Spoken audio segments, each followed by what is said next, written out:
기차가 달려가고 시냇물이 흘러가고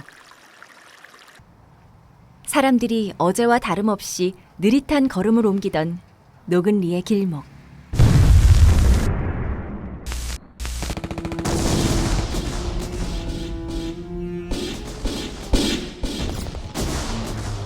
(6.25) 전쟁이 터진 지 한 달 뒤 평화롭던 농촌 주곡리에 마을을 모두 비우라는 미군의 명령이 내려졌다.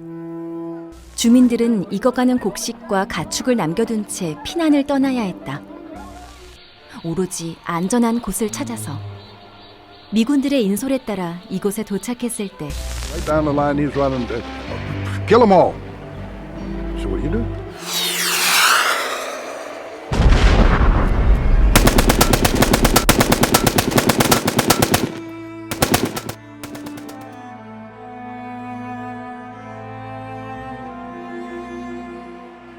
이곳은 늘 지나다니던 익숙한 길목이 아니라 학살의 현장이었다.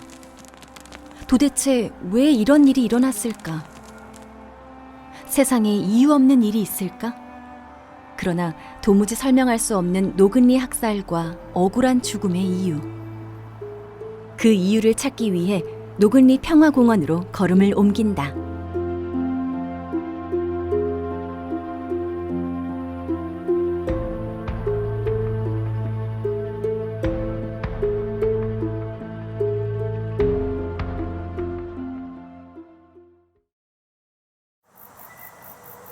그 사건이 일어난 날로부터 60년이 지난 뒤 아픔과 분노 속에 갇혀있던 기억들을 하나하나 되찾아 이 공원을 조성했다. 모두가 외면했던 학살 사건의 진실을 밝히고 그것을 기념하게 되기까지 그 과정은 생존 피해자와 유족들에게 닥친 또 하나의 전쟁이었을지도 모른다. 노근리 평화기념관. 이 녹슨 건물 앞에 선다. 우리의 역사 속에 얼마나 많은 진실이 파묻혀 녹슬고 있을까?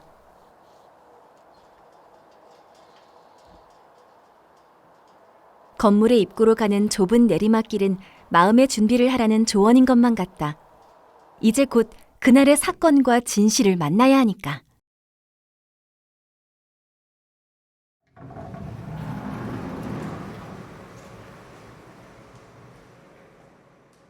(70년) 전에 발생한 한국전쟁 중에 민간인들의 피해는 심각했다는 것을 여러분들도 잘 아실 겁니다. 그 대표적인 사건이 바로 노근리 사건인데요.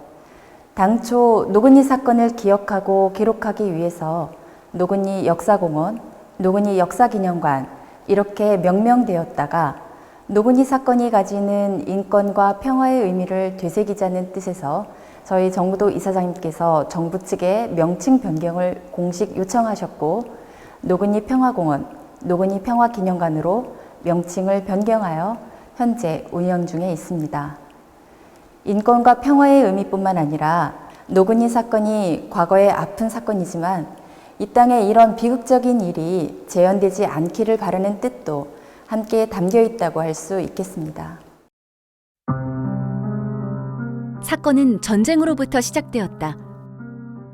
누가 왜 전쟁을 시작했든 그 피해는 오롯이 전쟁을 알지도 전쟁을 일으키지도 않은 보통의 사람들의 몫이 된다.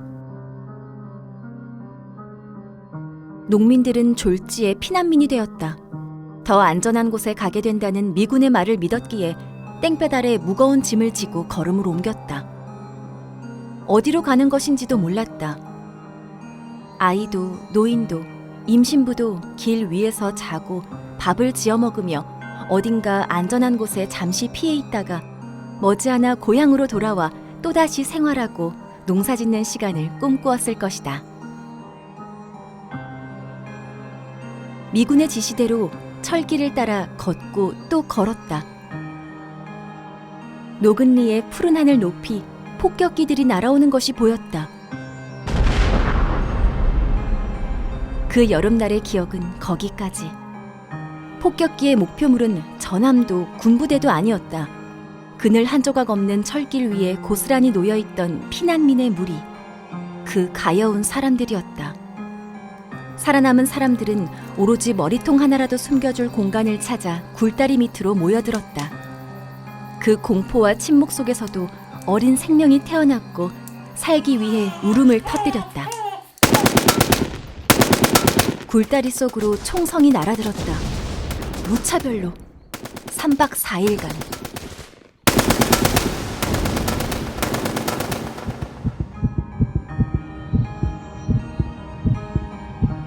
총알을 피할 수 있는 곳은 쌓아 올린 시체 더미의 뒤편뿐이었다.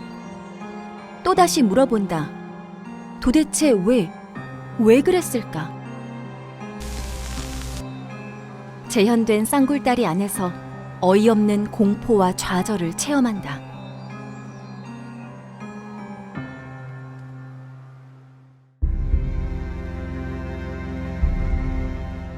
이름이 기록된 혹은 이름을 알 수 없는 희생자들을 추모한다.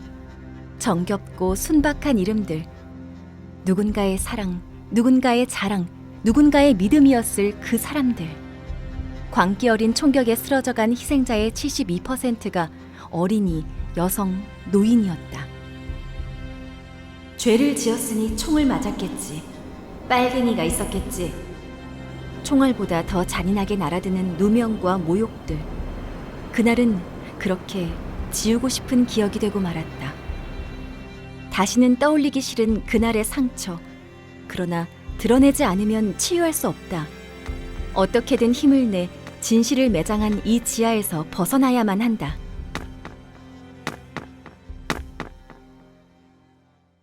(10년이) 지난 뒤 비로소 진실의 문을 두드리기 시작했다.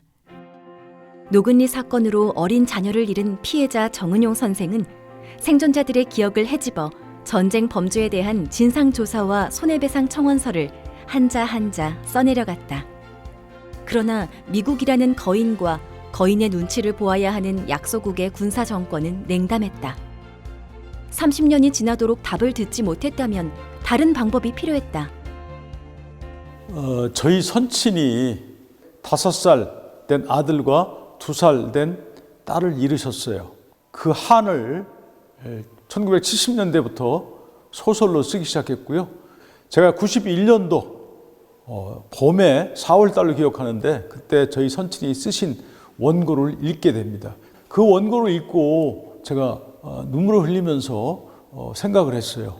저희 선친이 이러다가 돌아가시면 얼마나 큰 한이 될까 하는 생각이 들어서 제가 그때 박사과정 중에 있었지만 논문 쓰는 것을 뒤로 미루고 2년 반 동안 저희 선친의 소설 작업을 도와드렸고요. 이 소설이 출간되지 않았다면 노근이 사건의 역사는 세상에 드러나지 않았을 것입니다. 정은용 선생은 노근리 사건 피해자 대책위원장을 맡아 이 사건의 진실을 소설 속에 담아 호소했다. 비로소 노근리 사건은 조금씩 세상에 알려졌고 아픈 역사는 공감을 얻기 시작했다. 전쟁, 차별, 범죄와 재난. 수많은 구실 속에서 인간의 존엄을 지킨다는 건 저절로 되는 일이 아니라 누군가의 헌신이 필요한 일임을 깨닫는다. 명확한 증거, 그 모래알 하나를 찾기 위해 백사장을 뒤지는 집념의 나날들은 얼마나 지난하고 고독했을까. 그 끈질긴 싸움의 주역을 직접 만날 수 있었다. 미군이 노은희 학살 사건을 저지르고 퇴각한 이후에 노근희 쌍굴 사건 현장에 이제 북한군이 들어왔을 때 보니까 쌍굴 안에 수백 구의 시체가 있는 그 처참한 상황을 목도하고 정군 기자가 그것을 아주 구체적으로 기록한 바로 그 기사가 되겠습니다. 제가 이 기사를 찾아서 진정서에 포함시켜가지고 미국 정부에 다시 보냅니다. 그랬더니 미국 정부에서 답변이 오기를 미군이 노근 사건 현장에 주둔했으나 미군이 사건에 개입한 정보는 없다고 다시 거짓말 답변을 보내오더라고요. 가늠하기 힘들지만 말로 다 할 수 없는 힘든 싸움의 연속이었을 것이다.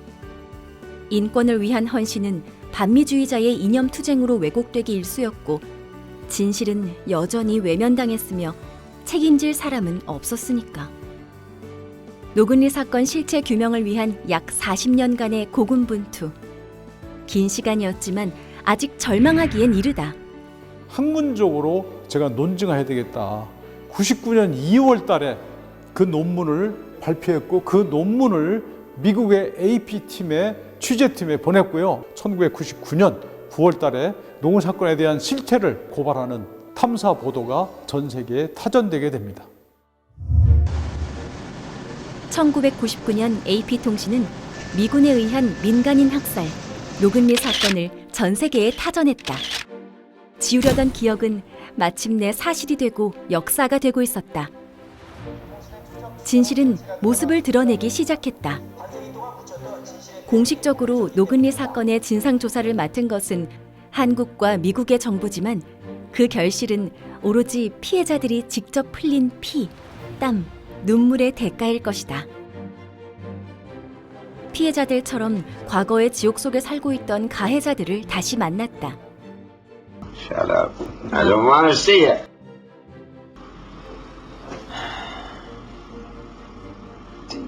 There's something buddy. I don't want it brought back to me. I didn't want to shoot nobody. 그들 역시 치유가 필요한 전쟁의 희생자였다. 사건 발생 50년 만에 마침내 미국 클린턴 대통령이 노근리 사건 피해자와 한국 국민에게 유감 표명 성명서를 발표했다.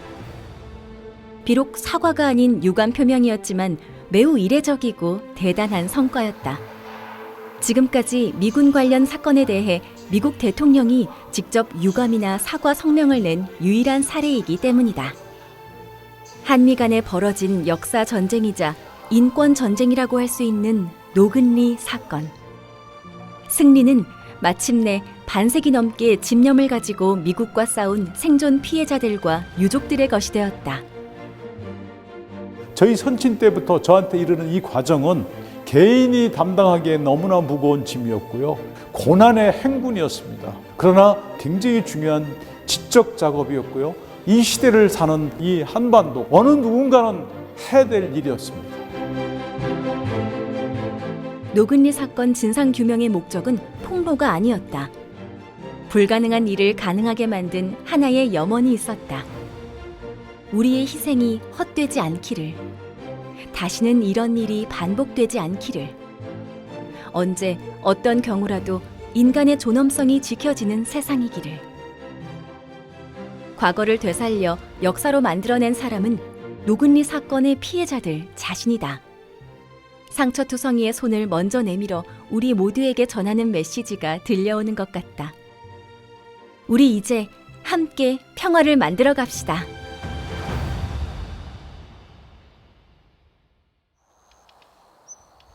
(6.25) 전쟁 중 수많은 양민들이 억울하게 죽었다. 그럼에도 불구하고 침묵을 강요당했고 잊혀졌다. 하지만 노근리만은 이를 거부했다. 그리고 호소하고 증명했다. 대부분의 사건은 아직도 어둠 속에 갇혀 있다. 은폐하려는 자에 맞서 밝혀내려는 자의 싸움은 언제나 외롭다. 일상이 전쟁인 현대 사회에서 지금 이 순간도 인권의 파괴와 인권 수호를 위한 싸움은 계속되고 있겠지. 노근리에서 인권과 평화의 메시지를 얻고도 내 최초의 질문 왜는 아직도 풀리지 않았다. 왜 죽였을까? 왜 죽어야 했을까? 수만 가지 이유 대신 전쟁이라는 한마디를 생각해낸다. 사람의 생명을 귀하게 여기는 세상, 그 세상은 전쟁이 없는 세상일 것이다. 그것이 바로 전쟁의 이야기이자 동시에 평화의 이야기인 노근리가 전하고 싶은 얘기가 아닐까.